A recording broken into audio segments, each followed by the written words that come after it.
But I will tell you, so often this past summer with Regiment, I would talk to them about, let's say that the guard bus didn't make it to the show. Like, who's going to perform the show? How are we going to understand the show without the color guard? And all of a sudden it kind of clicked with them that it was more. It wasn't just playing and marching in time and doing this, stock band body movement. It's really about making the music come to life. And in a respect, I feel like any musician that has a soul, which I'm sure all of you do, you feel that.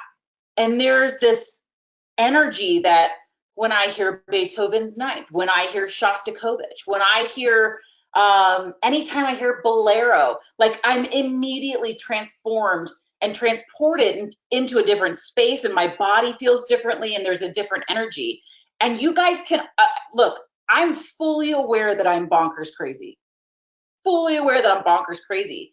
But what being bonkers crazy allows me to do is it allows me to bring those energies and those feelings to life and be able to ask my students to not only embody what they hear and what they feel, but I'm asking them to project that, not just with their happy face or their sad face.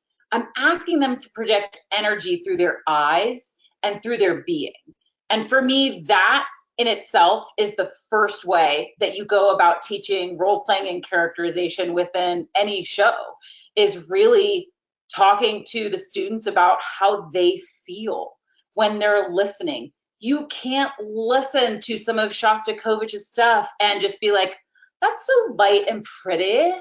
Like, for the most part, you hear it and it's ominous and it's dark and it's deep and it feels so, so good. How do you get your students to do that?